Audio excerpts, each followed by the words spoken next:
தீபாவளி பண்டிகையை முன்னிட்டு நெல்லையில் உள்ள இனிப்பகங்களில் பாரம்பரிய பலகாரங்கள் விற்பனை செய்யப்படுகின்றன. இது தொடர்பான தகவல்களை வழங்குவதற்காக செய்தியாளர் மருதுபாண்டி நேரலையில் இணைந்திருக்கிறார்.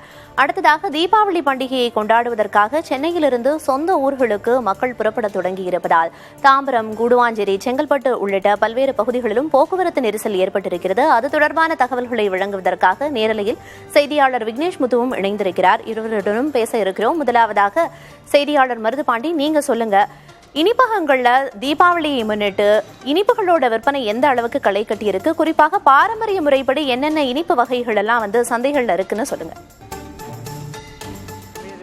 தீபாவளி பண்டிகைக்கு இன்னும் ஒரு தினமே இருக்கக்கூடிய நிலையில் பொதுமக்கள் தங்களுக்கு தேவையான புத்தாடைகள், பட்டாசுகளை வாங்குவது போன்று இனிப்பகங்களிலும் தங்களுக்கு தேவையான பொருட்களை வாங்குவதற்காக குவிந்து வருகிறார்கள். பொதுவாகவே இந்த திருநெல்வேலி என்பது அல்வாருக்கு பெயர் பெற்றதாக வழங்கக்கூடியது. இங்கு பகுதியில் இருக்கக்கூடிய இந்த டவுன் மற்றும் மாநகர் பகுதியில் இருக்கக்கூடிய ஏராளமான கடைகளில் தங்கள் தேவையான இனிப்பு பலகாரங்களை வாங்கக்கூடிய காட்சிகளை பார்க்க முடிகிறது. பொதுவாகவே பாரம்பரிய பலகாரம் இருக்கக்கூடிய முறுக்கு, அதிரசம் மற்றும் லட்டு, ரவா லட்டு மற்றும் கேரட் அல்வா, மைசூர் பாக் உள்ளிட்ட பல்வேறு வகையான அந்த உணவகங்களை, இனிப்புகளை வாங்கி தேடி வந்து வாங்கக்கூடிய காட்சிகளை நம்மால் பார்க்க முடிகிறது. இது மட்டுமல்லாமல் திருநெல்வேலியை பொறுத்தவரை 10க்கும் மேற்பட்ட அல்வாக்கள் சிறப்பு பெற்றிருந்தாலும் ஒவ்வொரு கடையிலும் ஒவ்வொரு அல்வாக்கள் என்பது சிறப்பு பெற்றது.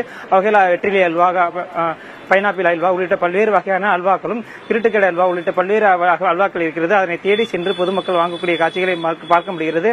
அல்வாருக்கு அடுத்தபடியாக இந்த ஆண்டு திரிபகம் எனக்கூடிய ஒரு பாரம்பரிய உணவுப் பொருள் என்பது பொதுமக்கள் அதிகம் வாங்கக்கூடிய காட்சிகளை நம்மால் பார்க்க முடிகிறது. நம்ம இருக்கக்கூடியது நெல்லை டவுன் பகுதியில் இருக்கக்கூடிய ஒரு பிரபல கடையில் இருக்கிறோம். இந்த கடையில் இந்த பாரம்பரிய அந்த உணவாக பார்க்கக்கூடிய இந்த திரிபகம் விற்பனைக்கு கொண்டு வரப்பட்டிருக்கிறது. இதனை பொதுமக்கள் ஆர்வமுடன் வந்து வாங்கி செல்கிறார்கள். தற்போது நம்ம கடையின் உரிமையாளர் நம்ம இருக்கோம், அவரை கேட்கலாம். சார் வணக்கம். இந்த கடையோட இந்த பலகாரத்தோட சிறப்பு என்ன? இதை பொதுமக்கள் வந்து வாங்குறதுக்கு என்ன காரணம்? வணக்கம், என் பேர் நயன் சிங்.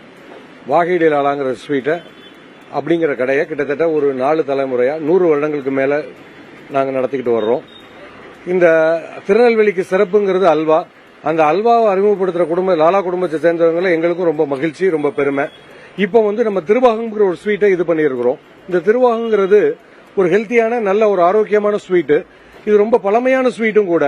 அந்த ஸ்வீட் செய்யறவங்க இப்ப கொஞ்சம் கொஞ்சமா சில வருஷங்களுக்கு முன்னாடி அது ரொம்ப பிரபலமா இருந்த ஸ்வீட்டு காலப்போக்கில் அது கொஞ்சம் ஆட்கள் செய்யறதுக்கு ஆட்கள் இல்லாம இதாயிருச்சு. இப்ப நாங்க அதை தேடி கண்டுபிடிச்சு திருப்பி கொண்டு வந்திருக்கோம். இந்த திருவாகங்கிறது சிறுபருப்பு, குங்குமப்பூ, பச்சை கற்பூரம், நெய், ஜீனி இதெல்லாம் சேர்த்து பண்றக்கூடிய ஒரு ஸ்வீட். இது ரொம்ப ஆரோக்கியமான நல்ல ஸ்வீட்டு. மக்களும் நல்லா விரும்பி வாங்கிட்டு போயிட்டு இருக்காங்க. பொதுவாகவே இந்த ஆரோக்கியமாக இருக்கக்கூடிய இந்த திரிபகம் நெல்லை டவுன் குறிப்பிட்ட கடைகள் மட்டுமே விற்பனை செய்யப்படுகிறது. பொதுமக்களும் அந்த பாரம்பரிய அந்த பலகாரங்களை தேடி வந்து வாங்கக்கூடிய காட்சிகளை நம்மால் பார்க்க முடிகிறது. தீபாவளிக்கு தேவையான புத்தாடைகள், பட்டாசுகளை வாங்குவது போன்று இந்த பலகாரங்களையும் இங்க இருக்கக்கூடிய மக்கள் ஆர்வமுடன் வந்து வாங்கக்கூடிய காட்சிகளை நம்மால் பார்க்க முடிகிறது.